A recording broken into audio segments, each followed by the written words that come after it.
Okay, so there has been a ton that has happened. It has been about 6 months since I was last on here to talk about my navicular stress fracture. And, I was hesitant to even come back on here because honestly, sometimes sharing my story and sharing the process is complicated, it's hard, it's time consuming, and sometimes I'm like, nobody wants to hear this. But part of the reason why I started sharing this is because when I first injured myself back in February, there wasn't a lot of information. There wasn't a lot of people sharing. And I feel like I just got frustrated because I searched a lot and I just couldn't find the information that I needed. And as a 42-year-old that hasn't broken something in a really long time, I wanted a lot of information. So that's why I'm on here again. I want to give you a full update of what has been happening. And it has been 44 weeks, which is a really long time. It is about 10 months.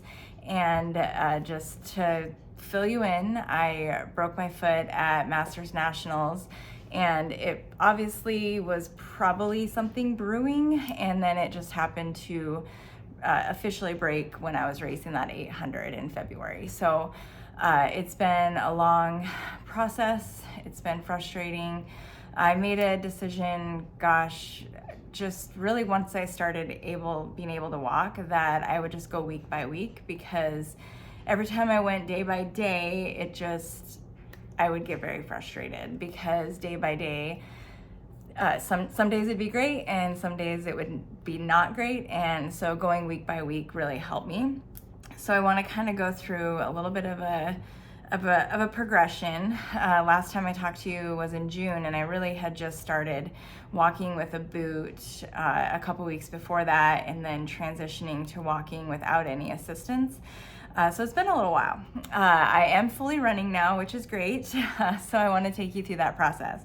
So June, end of July, I started my return to run, and I actually did it with a couple of events. I did a race with my husband and a race with my sister, but it was really just a minute on, 4-minute walk, and they were just some local races that we did. And it was a little frustrating because you're out there racing, and I decided to wear my Saucony kit for one, and then the other one was on the 4th of July, and so I wore my USA TF uniform, and I even had a gentleman who's like, "You're on Team USA," and so I was just like, yeah, I'm not gonna be running that well today. So, but it was fun. It was fun to wear my Saucony kit and then the USA TF kit. So that was in the end of June and beginning of July. That process was really frustrating, to be honest. So running 1 minute, walking 3 to 4 minutes, and doing that, I started like 3 days a week, and that was probably the most frustrating because I had been doing a lot of aerobic work. I'd started riding my bike. I've been aqua jogging for months. But that return to run was probably the most frustrating because nothing in my body worked. My foot didn't hurt, so that was good. But just like my mechanics, like everything, it just felt so off. And I had to work my way up. So I would go a minute on, 3 to 4 minutes off, and then I'd work up to 2 minutes on, 3 minutes off. And then I got to where I was running 5 minutes on, 1 minute off, and doing that to where my total work time was between 30 to 40 minutes. And then I decided to try for a mile. So I did a mile, and then I would just rest for a minute, and then another mile. And I did that, I think, 3 times. And this was almost into September. So July and August were really that return to run, super slow progression. And then my coach and I, Sue, she was like, we should just try to run 30 minutes and see how you feel. Or maybe we started with 20 minutes and just see how you feel. And that worked out great. So we did 20 minutes the first day. I'd skip a day, and then I'd try to run 20 more minutes, and then that felt good. Then the next step, which this is why it takes so long with your return to run, the next step was run 20 minutes one day and then run another 20 minutes the second day and see how you feel. So like 2 days back to back and see how your body handles it. So now we're into September and I'm finally, running 20 minutes. I moved it up to 30 minutes. But then I wasn't doing any speed work. Just, getting my legs used to running again. And I felt so out of shape. So much out of shape. I did do some cross training with this. I added like the arc trainer, which was nice, mixed it up a little bit. So that was kind of the progression from 1 minute to then 30 minutes. So I got to 30 minutes. So that was like in September, and then during that time, July and August, we went to horse shows. I helped my son get ready for college. So it was actually a really good time. And I think I've said this before, this whole year, I haven't really been able to focus as much on my own races, which has been good for me, and just being able to help my kids do their thing and just not have the focus be around a race, which has been mentally actually really nice. But when I started to run in September, I decided, I'm going to maybe sign up for a race. So I did sign up for a race on November 1st. So that was gonna be my first race. So, but to prepare for that, because it was still like about 6 weeks away, but I was like, even if I have to do a walk jog on that trail race, I'm gonna see what I can do. So beginning of September, I was really able to run that 30 minutes, and then I started integrating some short sprints, like 20 seconds, but really only getting into like 5K pace. So, 6:30 to 7-minute pace, just for like 20 seconds at a time, just really testing out my foot. And then I also really started working on balance and getting that like balance in my feet. I really wanted to be strong. And that was also really frustrating because I feel like that has taken the longest, is just getting the balance in my feet. And so at that point, probably middle of August was when I first did I would call it like a pace interval. I did probably like the fastest I went was like 5:30-minute pace, and I just did it for like 30 seconds. That was kind of a point where I realized I needed some more help. So I actually reached out to a gentleman who actually has coached my run coach, Sue, in the past, and decided, I needed to have somebody else help me, because I have this like huge amount of workouts that I can do to help get strength back into my foot. And I'd worked with PT, and I have all these things that I can do, but one of the problems that I have, when I go to the gym, I work really hard. And so I was potentially just doing too much in the wrong areas. And so probably middle to end of October, I decided to reach out to him and say, okay, I'm now ready. Can you do a run analysis on me? So he did a run analysis. We found out that one of the big things is that I'm definitely stronger on my right side, and that's the side that I broke. So that was pretty interesting. He said, no wonder you broke your right foot, because your right leg is just working so much harder than your left.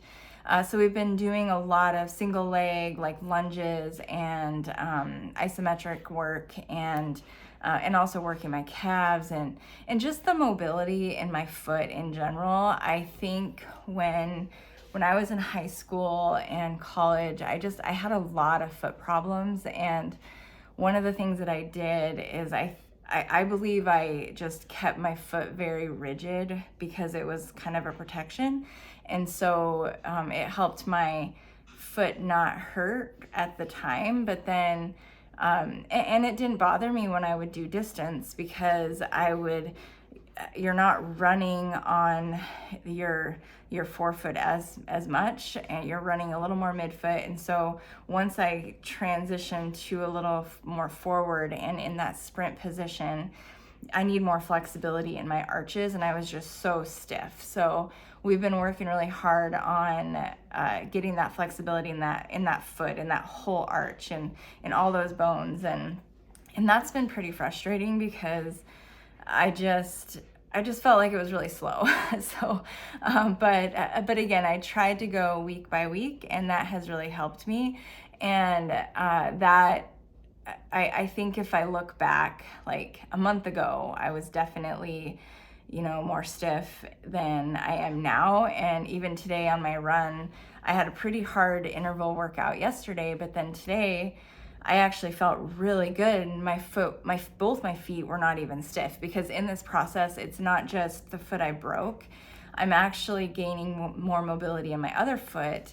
And because that one, actually, I've had surgery on that one. I broke that navicular, back in like 23 years ago. So, just getting the mobility in both the feet has been really good. And so, working up into those, some of those mini plyos and stuff, that single leg work has really helped both sides of my body and helping me be more confident in running. So, anyways, I now have Joel helping me on the strength, which is really nice. So him and Sue actually coordinate together with some of my workouts, which has been really nice. And then, so my first race was November 1st, and my goal for that race was really to be careful and not get injured. Like that was the biggest thing. So I went to that race. It's like over 9 miles. It's almost, I think it was like 9.5 miles. It's a trail race. It goes up, down, up, down. So the first up felt fine. The first down did not feel good. The rocks were a little more loose, and so I definitely did not feel stable, but I went really easy. I was very careful going down because I knew that if I stepped on a rock funny, it might make my arch fall. And I didn't have a fear that I would like break my foot again. I had a fear that I would like tear a ligament or something, just because I didn't have the strength. But the second up actually felt great. And then the last down, I mean, it was really like 2.5 miles downhill, maybe even 3 miles downhill. I felt really good. I felt really strong. The last mile, I think, switched to pavement, and that was a little tough on my legs because I was wearing trail shoes. But overall, I was super happy with that. It felt really good to run that race and and not get injured. So, but yeah, I think I kind of look back and I'm like, I wish I would have talked to Joel for strength sooner. But anyways, like just getting him involved starting at the end of October, beginning of November was great. And it really helped with that race. So, and also like when I started working with him, we actually kind of stepped back a lot. Like I was doing some squats, I was doing power cleans, I was doing a little more like big plyometrics. And so he actually made me kind of step back and kind of start over, which was actually really good because I may have been progressing on my own a little too quickly to get, all the benefit that I needed from those plyometrics and stuff. So doing a lot of single leg work, and a lot of single leg work and just balance in general, and using wedges under my big toe, and just getting that mobility in my foot has been really good. So I do think that if I would have been doing some more of that kind of stuff several weeks, even a month before that trail race, I would have felt better. But it made me realize like how important that toe push off is. And it's something that like when you're not injured or when you're not coming from injury, you don't realize like how much your foot moves. And it's very important that you have so much mobility available and stability. And so that's really been my biggest focus. So that race was great. And then I did do a couple more 5Ks. I did another local 5K, which was just with my dogs. It was great. That was kind of fun. I'm definitely not in 5K fitness, but it was fun to do. And then I did the turkey trot too on Thanksgiving, so that was fun.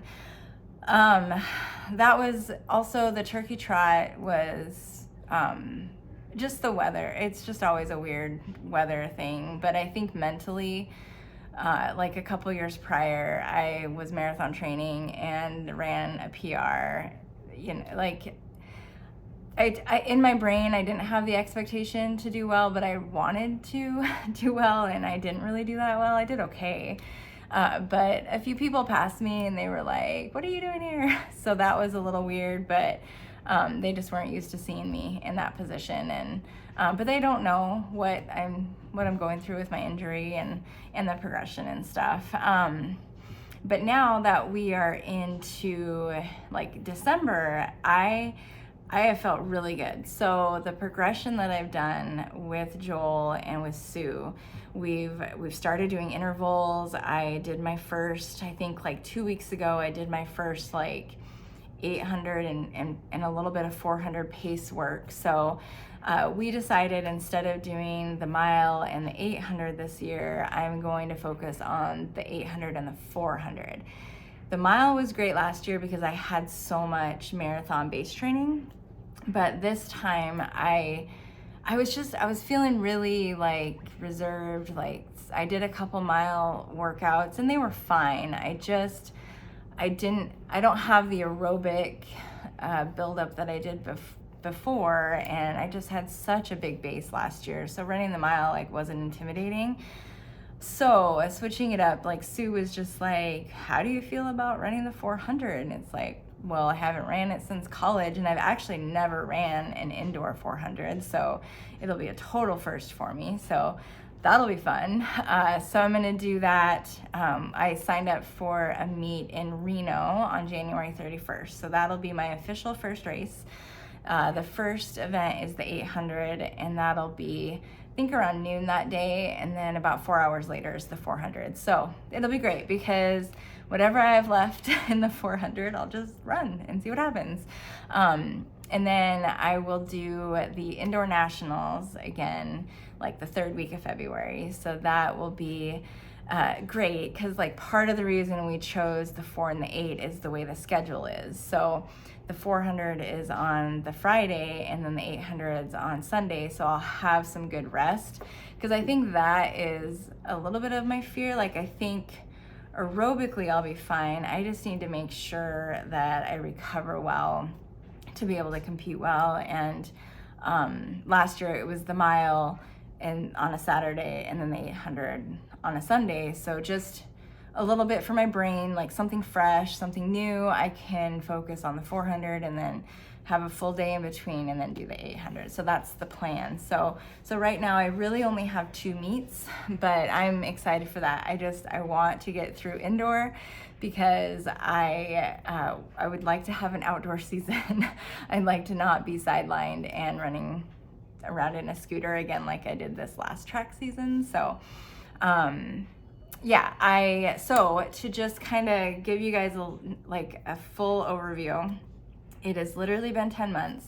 It has been a very slow process, but I have gone like ups and downs, lots of ups and downs, but I'm in a spot now where I'm feeling confident with my running. I started incorporating some accelerations and sled pulls, and so I'm doing really fast stuff. Unfortunately, it's now winter time in Montana, so I was able to do a track workout on the day before Christmas, but then it snowed, so the track is covered again. So I don't know if I'm going to be able to do actual track workouts. I might be stuck on the treadmill, but that's okay. I'm here for it. It's fine. I can get some really good pace work done on the treadmills. There's treadmills at our local gym that can go down to the pace that I need.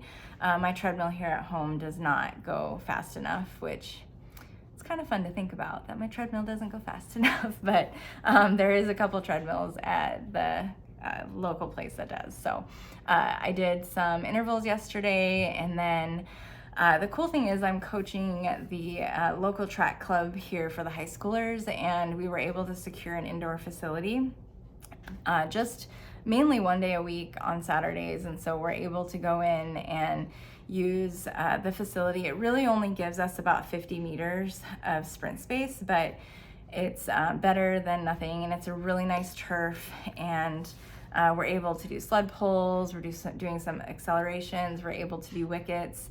What was really fun, like from the first day, I think I've now done 3 sessions of doing like sled pulls and accelerations and stuff.